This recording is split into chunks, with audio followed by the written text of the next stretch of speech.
So magandang araw po sa inyong lahat mga kababayan. Narito po tayo ngayon ulit sa Barangay Sorop, Gobernador Generoso, Davao Oriental. So narito tayo ngayon sa mga lugar ng mga batang maaga na ulila sa magulang, no? Dahil may promise tayo sa kanila kasi nag-aral sila, wala silang mga gamit. Kasi nag-promise tayo na bilhin natin ng gamit.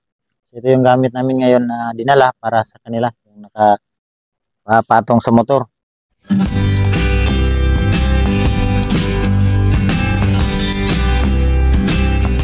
So nakita niyo po mga kababayan yung daan, kaya natagalan ko hindi ko muna ito nabalikan kasi napaka umulan palagi dito, yan, no?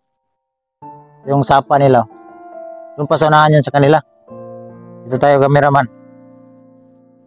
So ito yung daanan papunta sa kanila, kaya tagalan talaga to sa pagbalik ko dito kasi yung daanan dito ay baha ba, ayun. Buti ngayon ay humupa na yung ulan at wala nang baha, so madaanan na yung kalsada. Mahirap kasi pumunta doon sa kanila mga kababayan, lalo na pag masama yung panahon, baka matrap tayo, hindi tayo makadaan. So kaya natagalan to sa pagpunta dito, no? Paghatid ng mga school supply nila. So ito yung gamit para sa kanila, yung promise natin sa kanila, yung mga school supply po mga kababayan, no? So kaya to na tagalan ko to sa pagpunta kasi delikado po mga kababayan tong lugar nila. At ito doon sa unahan, yung saan ko dinagay yung bahay nila. So malayo sa tubig pero pinuntahan pa rin ng tubig kasi itong tubig po mga kababayan galing to talaga to sa bundok. Kaya ang iniwasan ko dito pag umulan, di talaga ako pumunta dito, baka matrap tayo, hindi tayo makalabas, no? So ngayon ay buti ay huminto na yung mga okay na yung panahon. So gaya ng sinabi natin na yung mga promise natin sa kanila ay natin no, yung school supply nila. So ang bahay nila po ay natapos na. So bukas i-vlog natin ulit dahil sa tulong ng ating sponsor na napakabait. Hindi lang ating mga kababayan ang natulungan, pati ako. Napakalaking tulong ni Ate Yeng sa akin talaga po mga kababayan sa aking pagcha-charity. Kasi tayo tumutulong pero nakita niya buhay ko na natulungan niya din ako, no? So Ate Yeng, kung mapanood mo itong vlog na to, maraming salamat talaga sa iyong pagpaabot ng tulong sa aking shop. Sawa ng Diyos ay may kunting kikitain tayo. So ang kikitain ko po doon mga kababayan, itulong ko din kahit bigas lang. Napakalaking tulong na yan sa ating mga kababayan na nangailangan ating tulong. So ngayon pupuntahan pa namin yung mga bata kasi dito muna tayo nag intro kasi para makita nyo itong daan. Bakit matagal ko to hindi na-update dahil ang panahon nito ay tagulan. At least maliwanag ba na baka magtaka kayo bakit hindi ko na-update yung mga bata. So ang bahay nila ay tapos na. So yung bahay nila parang kunti na lang pero sa loob tapos na, CR na lang yung kulang. So i-update din natin bukas, abangan nyo sa aking YouTube channel kasi natapos na yung bahay nila, CR na lang yung kailangan na i-finish, ano? So, tara, punta tayo sa bahay ng mga bata. So yun mga kababayan, napakahirap talaga yung daanan dito. Ito yung daanan papunta doon sa kanila. Ayan, o, hirapan tayo sa pagdaan dahil nagmumotor lang tayo. Pero pag makalipat na sila dito sa kanilang bahay, pinagawa na nating bago, hindi na tayo pumunta rito, doon na.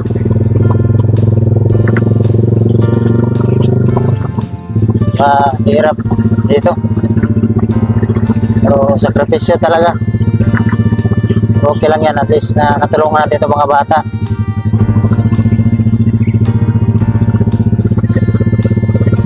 Napakahirap pong daanan ito mga kababayan, puro mga bato. Pero laban lang.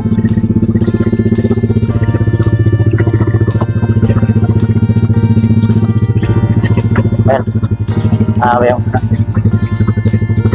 Yung mga malalaking mga bato ba.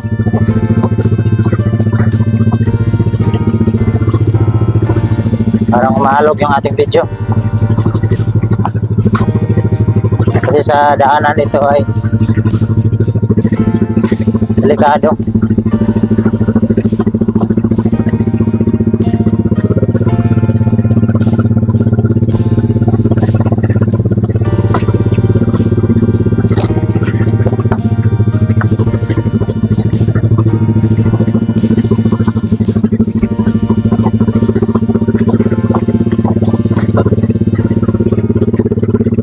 So yun mga kababayan, dahil dito na tayo sa bahay ng mga bata, yung ating napuntahan. Dito pa sila tira muna dahil ang bahay nila malapit na talaga malipatan nila, no. So ito yung mga gamit nila. So, bigyan natin to ngayon. Ito yung mga school supply nila. So tara, tayo doon sa kanila. Naalala ko yung nag-aaral ako dati ba na wala talaga akong bag. Yung bag ko kung yung ginagawa ng lolo ko, yung kawayan. Ano ba yung tawag nito? Parang yung ginagawang duyan. Yun yung bag ko dati. Hindi ko naranasan yung magkaganitong bag. Ano ba ito? Ay, Sai! Ayo!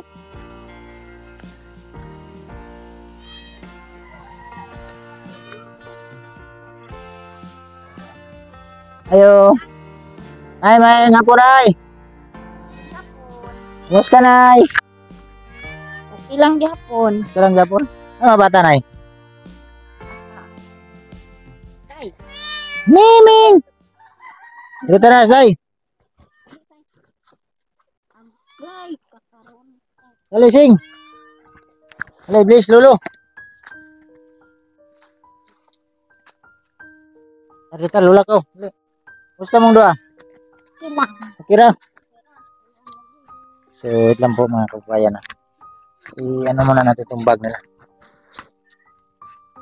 Kumusta, Sing? Mo na eskwela? Kumusta? Gila na. Si Sai, paano ni? Grade 3. So, dito na sila si Jambore mag-eskwela, no? Sa Surop, dapat sa ilang balay. So, hapit na mo makabali nito, Nay. Hapit na kunting kimbot na lang.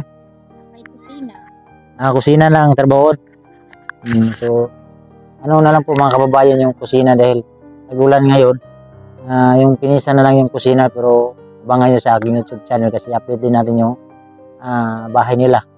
Tapos sa yung loob, kasi nandoon na yung mga gamit na nila ni nanay. Ano ba yung gamit ito, Nay? Nandoon na yung mga gamit nila. Uy, sa maniro, Nay, di na mamaknay. Anong... Be, ako'y pangitan. Gimingaw ka ka, mama? Miss na miss dala na yung mama nila. Ikaw, be, gimingaw ka ka, mama? Asa man si mama ni magpapa? Ha? Asa sila? Dadawato na lang natin, no? At least, napaman si Lula. Napaman ko nagtabang sa inyo, ha? Maningkamot lagi eskwela, ha? Maminaw kang Lula. Dili mag-cellphone, ha? Ha? Naka-cellphone? Ano yung cellphone ay? Ayaw sa ikuan ng cellphone ay, ha? Para di ko siya sa pag-eskwela. O kung na sila mga project na, i-research na lang sa yang ate. Dili nyo sila pa cellphone kay number 1 sa mga bata kanang makawala silang klase ka ng cellphone. Kay dili sila makapokus bagay dito na lang sa mga cellphone, mga unsa na lang makita nila. So, kung na sila ikuan, na sila mga project, kung kailangan ng cellphone, i-research na lang sa yang ate, no? At ha, mag-eskwela tarong. Nya. Gilang kay bisita ta dito sa Mindanao. So, karon na ako ihatag sa inyo, ha. Dahil Nag-promise ko sa inyo na mo school supply. Wala pa sa school supply na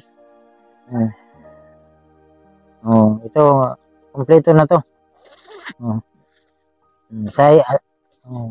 Nanay mga papel, notebook. Ano ka na, Andrea?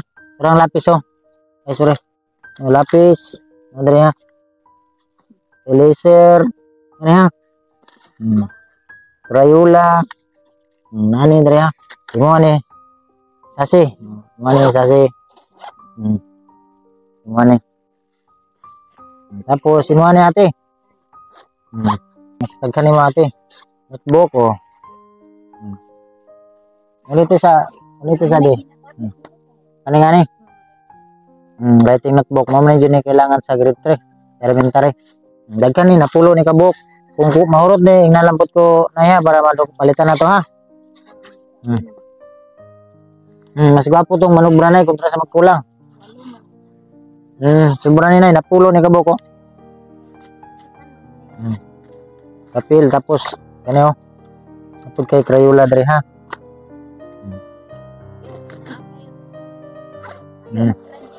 Nani mo ate, nani balon pa kapin. Sila na sa kwarta na ano. Ay kwarta na ano. Ay sulod balon. Wala ito pagkaon. Napo ni mo abi. Napo ni mo tanawa. Natawa napo ni balon Di ba? Na mo ibag ha. School tapos kasi kulang sila na sapatos na anak. Kani? Wala sila uniform? Kanilang wala? Sige, palitan na lang natin. Kung sa mga size ang tail na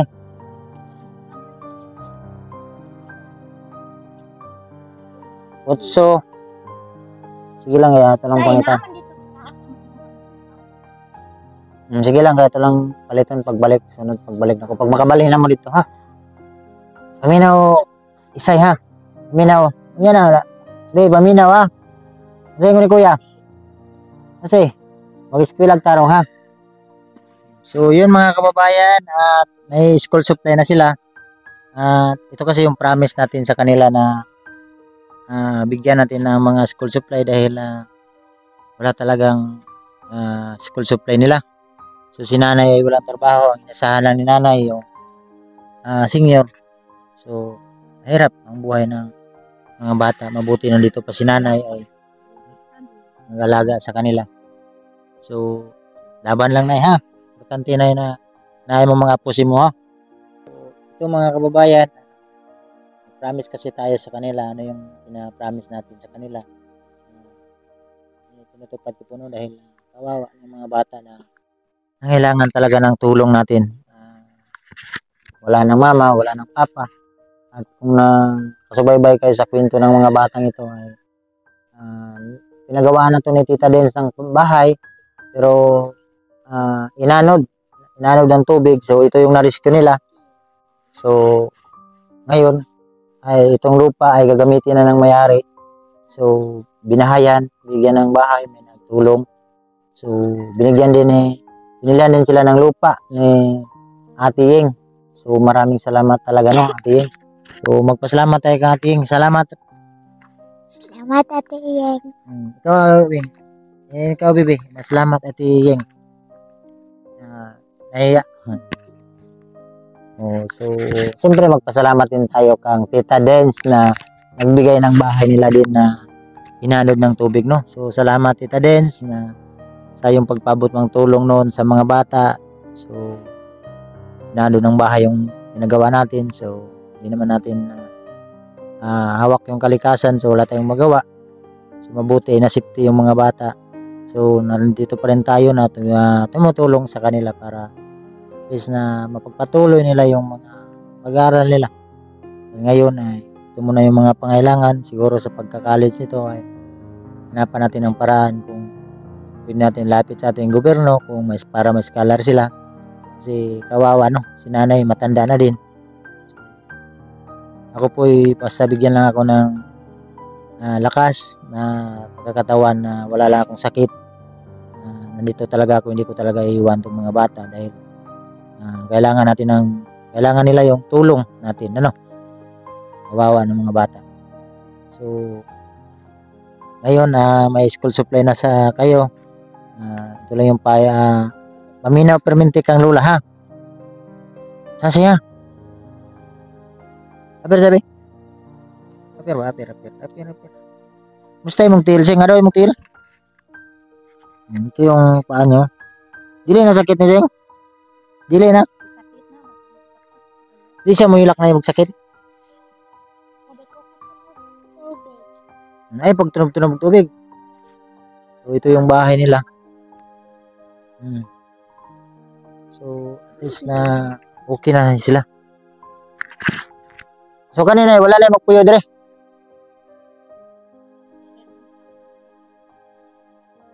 Bisita ko na lang nimo. Ay. So, at least na may bahay na sila, no? Na lilipatan. Kasi doon mga kababayan yung bahay na pinagawa natin. Pinagawa ng yung binila ni Atiyeng ng lupa. Malapit lang sa school nila. At malayo sa tubig. Yung nakita nyo sa ating video. At hindi na tayo doon. Hindi na sila dumadaan doon. Doon na sa highway.